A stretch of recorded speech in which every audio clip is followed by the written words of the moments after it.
Il était une fois une petite fille qui portait en permanence un petit chaperon rouge sur la tête.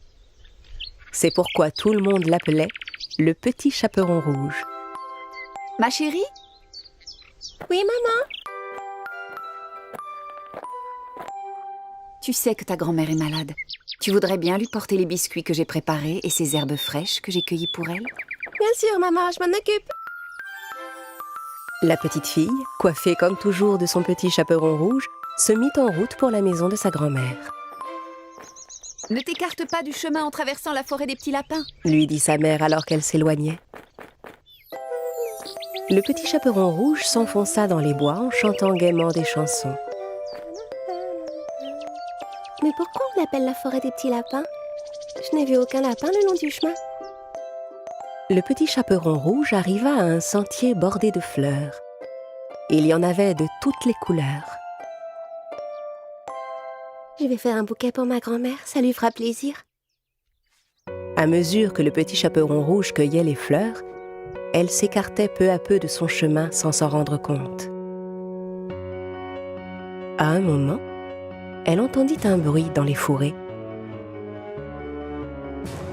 Soudain, un grand méchant loup s'approcha d'elle.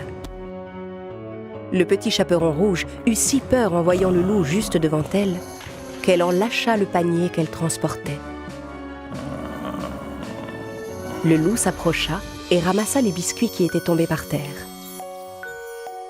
Puis il tendit le panier au petit chaperon rouge. La petite fille était stupéfaite par ce geste inattendu du loup. Oh, merci beaucoup. De rien, où vas-tu comme ça, fillette? Chez ma grand-mère. Elle habite tout au bout de la forêt, dans la petite maison jaune. Elle ne se sent pas bien, alors je lui apporte ses biscuits et des herbes. Ah, vraiment? Au fait, vous pouvez m'appeler le petit chaperon rouge. Tout le monde m'appelle par ce nom. Tu sais quoi, je vais partir devant et aller prévenir ta grand-mère que tu arrives. Ça te laissera le temps de finir ton joli bouquet. Au même instant, il entendit le coup de fusil d'un chasseur qui s'approchait et détala aussi vite qu'il put.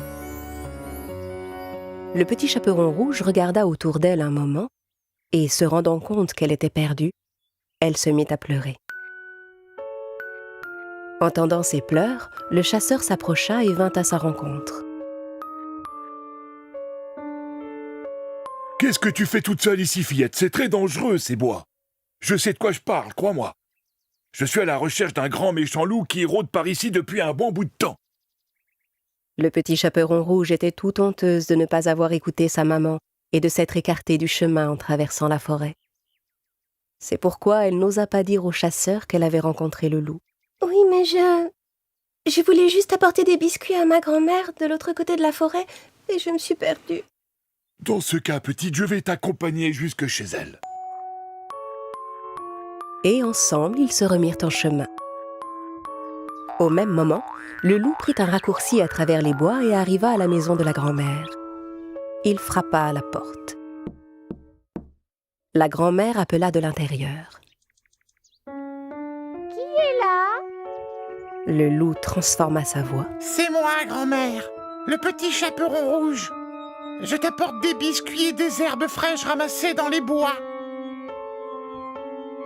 La porte est ouverte, ma chérie, tu peux entrer. Le loup, qui se réjouissait déjà, poussa la porte et entra.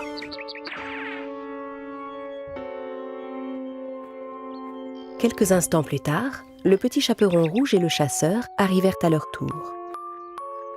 « Maintenant va, ma petite.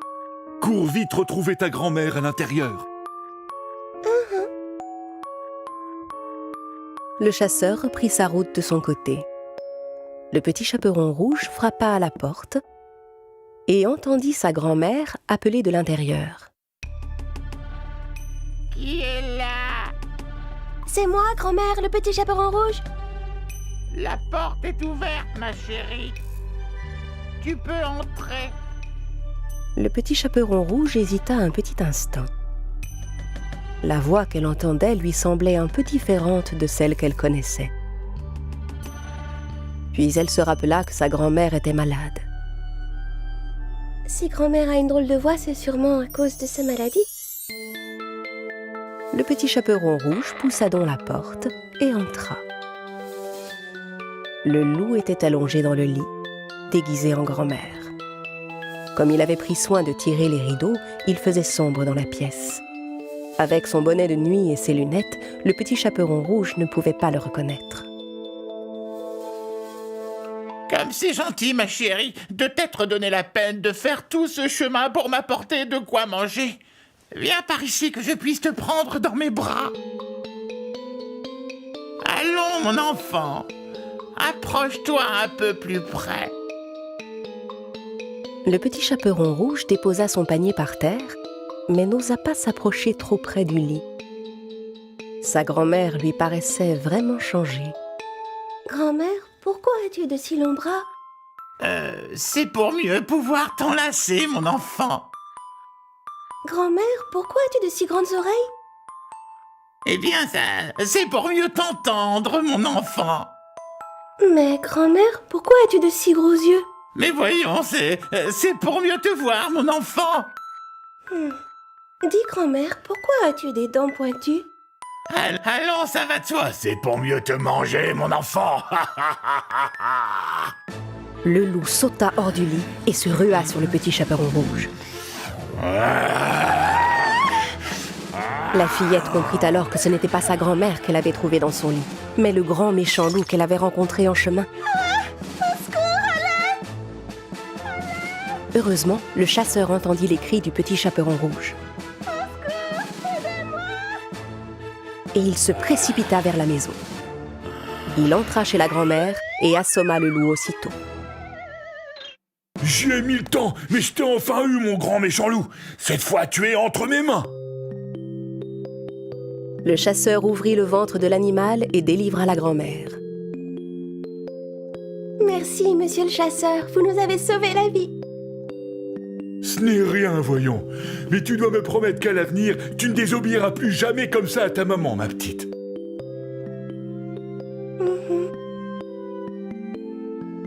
La grand-mère, affamée, dévora tous les biscuits que sa petite fille lui avait apportés. Et avec les herbes fraîches, elle se fit une bonne tisane qui la remit immédiatement sur pied.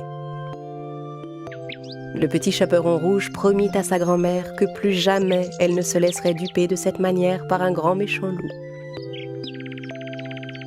La fillette reprit la route dans l'autre sens pour rentrer chez elle, en chantonnant gaiement. En chemin, elle croisa à nouveau le loup que le chasseur avait obligé à nettoyer toute la forêt.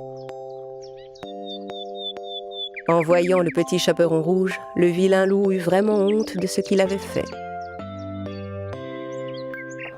Et la forêt des petits lapins redevint ce qu'elle était auparavant, pleine de joie, de fleurs et de petits lapins.